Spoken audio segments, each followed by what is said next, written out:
And I started to study law in Alexandria to become a lawyer. And in the first year in Alexandria school, I discovered that there is between 6,000 to 7,000 Christians, Egyptians, they are in jail, 6,000 to 7,000. And they are in jail for no reason, just because they are Christians. No, there is no another reason.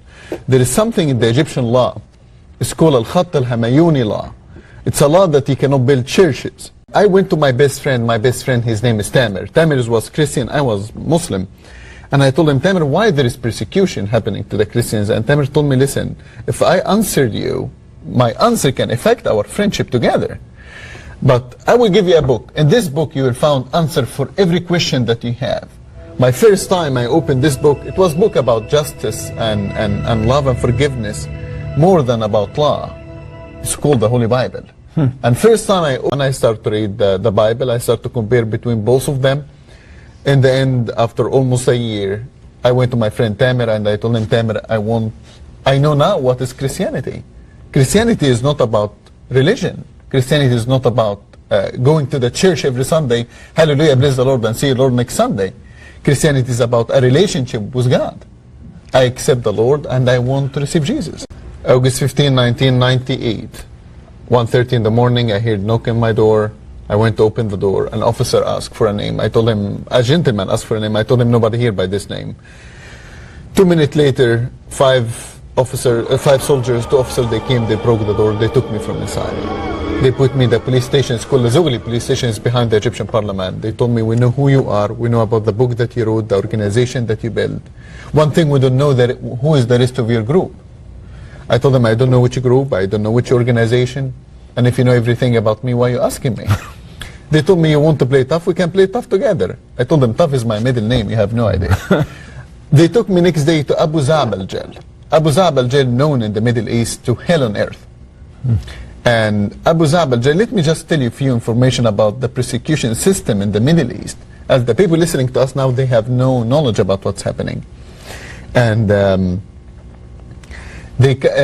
first, they change your name in the official paper. So if your family or any human rights organization ask about you, you are not exist. Really? In the official papers. The officers that they are torturing you, they're always wearing masks. You cannot see their faces. They always call each other by numbers, not by names. And every day is with different level of torture.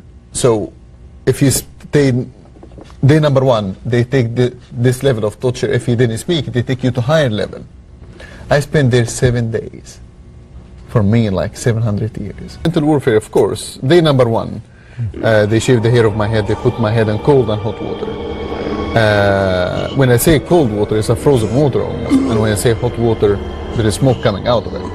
And they put your head 1 minute here, 1 minute there. After that, they took me back to my cell. They told me, you tell us the name of your friends. I told them, to be honest with you, I didn't take shower for a long time and I enjoy the cold and hot water.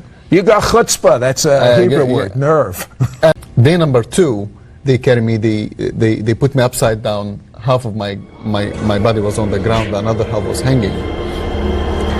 They burned me by 3 cigarettes, they slashed my back. They beat me by every way possible.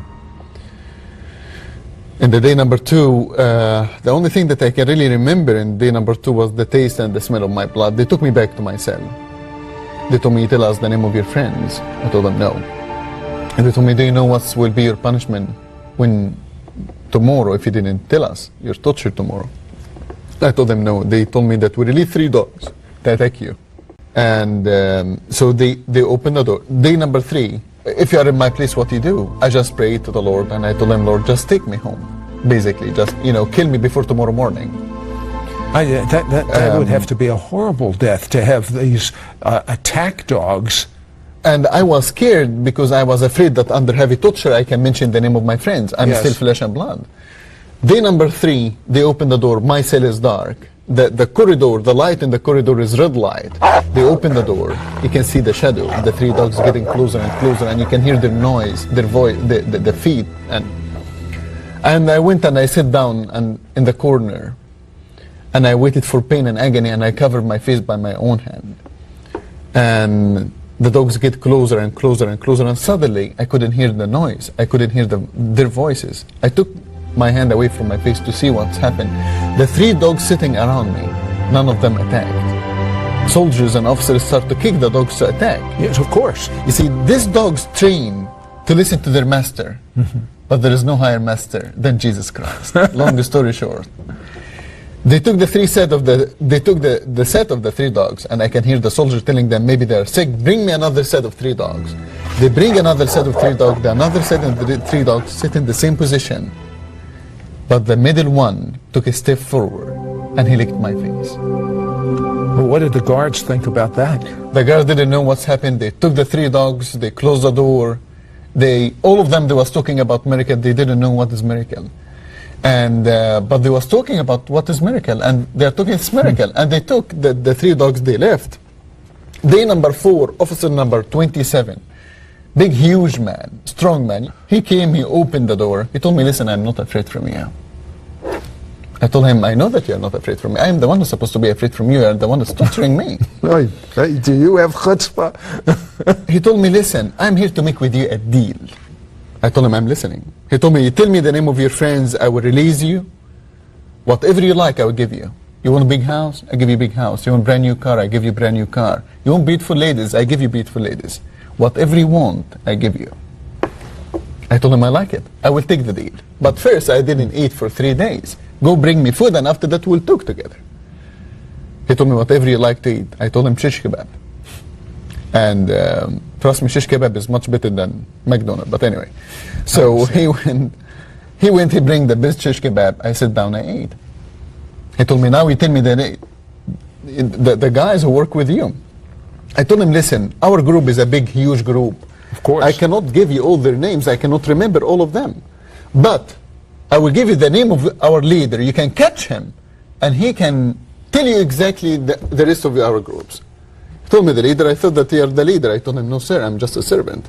He told me, okay, give me the name of your leader. I told him the name of our leader, Jesus Christ. If you can catch him, catch him. Oh, my goodness. Now, he didn't react too well to that. No, he didn't like it. What did really. he do? Well, officer number 27, he punished me 2 punishments. The first punishment that he slapped my face. And he was a strong, big man. I hit the wall. Officer number 27 didn't know that later on I will be in your show making fun about it. He didn't know that. He thought that he broke my spirit, but he was wrong. Later on, they took me.